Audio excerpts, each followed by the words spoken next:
Thanks for checking out the Brad and John Show podcast. This segment of the show is brought to you by John Combest's book, Stalking, Harassment, Internet Trolling, A Guide to Recovering and Rebuilding After Online Attacks. It's a great reference if you've ever been the unfortunate target of a social media attack.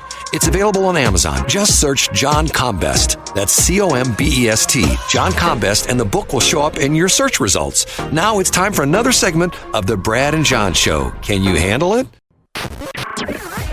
Hi, it's me, Egbert, E-G-G-B-U-R-T, the owner of this radio station. I invite everyone to listen, no matter if you're young, old, black, white, Republican, Democrat, Libertarian, heck, I even want real estate agents listening to my station. Yes, even Rick and Tracy. You're all welcome. Now, it's back to my Goodwill ambassadors, Brad and John. John, maybe we should talk about that real estate agent thing again. I'm seeing all sorts of contradictory reports. Do you know anybody who's a real estate agent? I do. Have you talked to him at all about this whole deal with what's going on with the court ruling? The realtor settlement? No, I haven't. Well, I'm hearing both sides of the equation. I'm hearing, oh my God, this is going to be great for the real estate agents. And then there's a guy I know who used to be in the radio business who now runs a company where he will match you up with a franchise. He's like a franchise broker. And he's all over Facebook saying, hey, real estate agents, now that the real estate business is no longer viable, buy a franchise. And I'm going like, okay, which one is it? Is it going to be good for the real estate? I would imagine and if anything, there's going to be shades of gray. There's going to be some agents that are going to come out on top and some agents they're not, right? Yeah, I think so. And for your friend who sets people up with franchises, if that's his job, isn't it always a good time in his mind for him to pitch somebody a franchise? Well, that's yeah. And I mean, that's the thing. Never ask a barber if you need a haircut. Right. When the sun comes up in the morning, hey, it's a good time for a franchise. That is John Combest. Every single day he puts together a very extensive list. It's on johncombest.com, C-O-M-B-E-S-T. He lists 20, 30, sometimes even 40 different news stories, links that you can click on to take you to various websites for radio, TV stations, newspapers, government agencies, blogs, Facebook, Twitter, posts, all that kind of stuff. And we start the show off every morning with this guy by the name of, what's your name again? I'm Casey Kasem. And he gives us the... In third place. And John takes off and does his thing. Brad, yesterday we got another entrant into the Secretary of State primary on the Republican side, but it was not Speaker Dean Plocher, as we surmised, at least not yet. We got an entrant named Jamie Corley. Now, Jamie Corley, we discussed her one time on this show, Brad.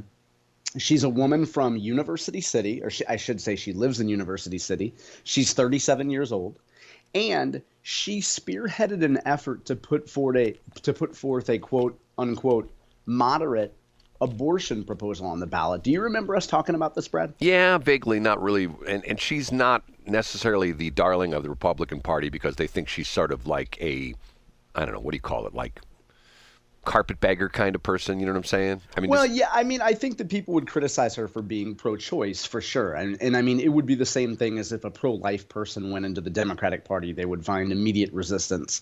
And Jamie Corley, so her bona fide, so to speak, are that she had worked as a communications director for, I don't remember what her title is. I think it was National Communications Director, National Press Secretary for a guy named Bob Corker, who was a senator from Tennessee.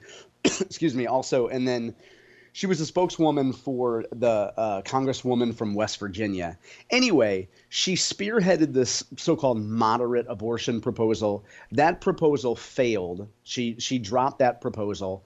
And now she's going to run for Secretary of State. And she said what really influenced her decision was the fact that Caleb Rowden came out last week and said that he would not run for Secretary of State. And according to Corley, that kind of opened up a lane in her mind for somebody who was less far right, I guess you could say. I think she would probably blanch at the word moderate. But so it's unique, Brad, too, because now we have two female candidates in the race. Up until this point, Valentina Gomez was the only female in the race. So if I'm Valentina Gomez, I certainly feel like this significantly decreases my chances because I have another woman to split the so-called female vote here. So what remains to be seen today, Brad, today is indeed the last day of filing in Jefferson City. And it remains to be seen whether or not Dean Plocher will enter this race. So if you had to give your odds, if John Combest, the odds maker, and you said, okay, I think this person is the shoe-in or at least has the edge on becoming our next Secretary of State, who would you say right now? I would predict that Denny Hoskins wins this race. As the field is set today, Brad. So today, Denny Hoskins first of all, Denny Hoskins has the most cash that he's raised. He has the most money on hand. That changes, and I think it's a different race if Dean Plocher enters the race today, Brad. And here's why. Here's one tea leaf that's completely anecdotal, okay? This is not based on any scientific fact. Not only, we talked about yesterday how Scott Fawn had mentioned that he had heard that Dean Plocher was getting his staff together on Monday to talk about entering the race on Tuesday. What I think is really funny is if you go to Dean Plocher's social media accounts, now to Dean's credit, he's not one of these guys that's all over social media all the time. He's just not a social media guy. I did the math a few weeks ago, and over like a 6-month period, Brad, Dean had tweeted like 8 times, and I think several of those were retweets. The other day, Dean's campaign, whether I doubt it's Dean with a smartphone in his hand, but Dean's campaign was on Twitter going back and forth with Catherine Dreyer. Remember, Catherine Dreyer does the show on 93.3, on Real Talk 93.3 with Roger Jackson. And Dean was going back and forth with Catherine about, I think it was about the budget and about education. I forgot exactly the details. But let me tell you something. 6 months ago, Dean Plocher's campaign has no presence on Twitter. It can't be bothered to retweet Republican organizations. It can't be bothered to retweet county organizations. It can't be bothered to do anything except occasionally tweet out a press release. But suddenly, Dean Plocher's campaign account is interacting with influential right-wing voices. Brad, this is completely anecdotal, and it is a literal tea leaf. Well, not a literal. It's a figurative tea leaf out there. But why would Dean suddenly care so much about engaging? Why would Dean's campaign care so much about engaging the right wing on social media, Brad? So you're saying he's engaging influential right wing, like talk show hosts and people like that? Well, I would say that, I mean, to have a conversation with somebody, and by the way, Catherine Dreyer is someone who has disagreed with Dean Plocher on a number of issues. And Dean had a really respectful conversation. And again, I don't know Catherine, but Dean had, people observe the stuff. And I just think I think that if there's a chance, Brad, that Dean Plocher as speaker really wants to communicate for the people of Missouri and the House Republican caucus with its strong grassroots organizers, or maybe he's running for Secretary of State. So he's communicating with high-profile right-wing Republican people. That's why we don't hear from him. Is that the reason? Are you saying we're not right-wing, Brad? Well, I'm saying we're here. There's an old joke there my friend from high school used to tell when he went to MIT, a pickup line at bars, which I can't use. Okay, number 2. Up a notch to number 2. Hey, here's what I want to know from you, Brad. I want your opinion because I know how you feel about this in congressional races. You have said before that you believe that candidates running for Congress should live in the district they represent, right? I do. Doesn't that sort of make sense? I mean, if you're running for governor of Missouri, shouldn't you live in Missouri? You know what I mean? Well, you maybe intentionally or unintentionally set me up for that, Brad, because a man running for governor has not lived in Missouri. His name is Mike Hamra. And he's running in the Democratic primary against Crystal Quade for the Democratic nomination for governor. Now, he filed yesterday. He had announced back, I think it was back in October, that he was going to run in the Democratic primary, and he actually followed through yesterday. And Crystal Quade's campaign immediately laid out the details of Mike Hamra's residency. It turns out that in Missouri, by the way, someone needs to have residency for 10 years, Brad. And we're going to put a proverbial pin in that and then come back to that in about 30 seconds. But Crystal Quade's campaign laid out to a Kansas City Star reporter, Kason Bayless, laid out to the reporter and gave him a whole lot of documentation of the fact that Mike Hamra was registered and actually voting in the state of Illinois as recently as 2020. And Mike Hamra started a registered to vote in 2021 in Springfield. And then he actually voted in the November 2022 election. So you say, well, clearly this shows that Mike Hamra has not lived in Missouri. But according to a top elections expert who happens to be a Democrat, a guy named Chuck Hatfield, political observers know Chuck Hatfield for his decades of service here in Missouri.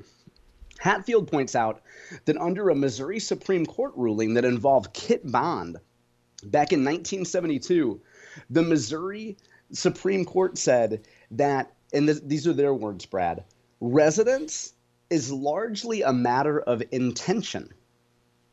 Intention.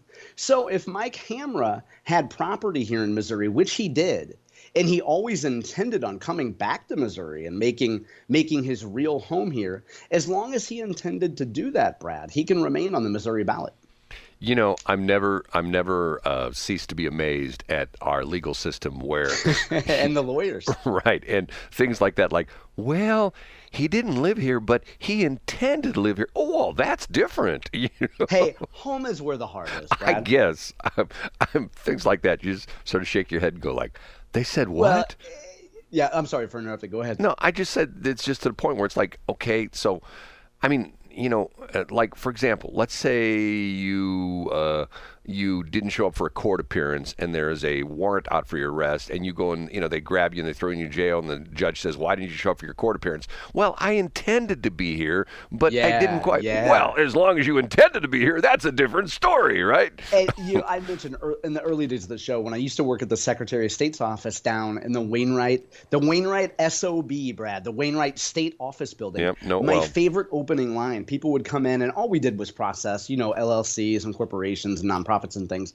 And if you ask people for a basic piece of information, like, you know, their driver's license or, you know, some sort of verification that they are who they are, every sentence from a lot of these people starts with, what had happened is, see, my Auntie Clarice was supposed to get the mail and bring. There's always some story, right? Yep. Well, isn't that life? There's always some story. It is. Yeah. And real quick, too, I mean, you know, so Hatfield pointed out the legal ramifications of this, which are largely that Hamra will stay on the ballot.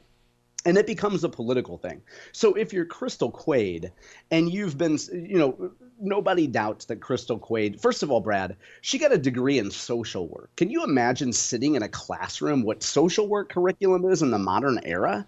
Like, she's clearly a true believer. She's led Democrats out of the proverbial they were wandering in the desert. You know, they were playing Moses, and suddenly they have a fighting chance to not be a super minority anymore. If you're her, you're making the argument of, guys, listen, do we really want somebody who's a Chicago guy coming in here? And Mike Hamra has owned a number of restaurants, Panera's, Wendy's. So she's going to paint him as the big bad businessman who's coming in and trying to buy an election. And if you're her, you make the argument, okay, technically courts might say that he intended to live here, but don't you want a born and bred Missourian to be your Democrat candidate for governor? It's going to be interesting. And last but not least, the number one. Really good insight, Brad, on the Trump bond posting. Now, we've talked about it extensively on the show. In fact, you're way more up on this than I am. And a ruling did come down yesterday that lowered Trump's bond from, what was it, 450 to 175? Is that right? Yes, right. Yeah. So Will Scharf was on the Charlie Kirk show. Charlie ran the show yesterday, and I think that Will either did the interview over the weekend or maybe he did it early yesterday morning. They had the conversation back when the bond was still 450. But I'd suggest folks listen to it. It's the number one link on my website today.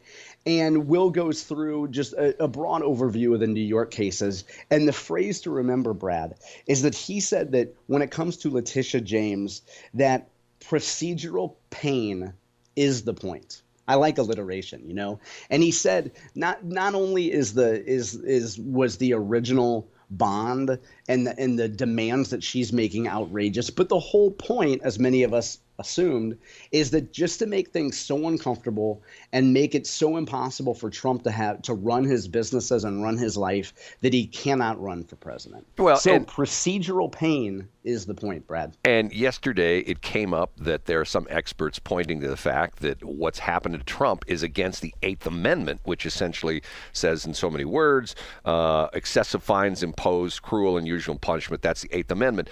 And the interesting thing about that is the people who are saying it's not Eighth Amendment this is not a fine.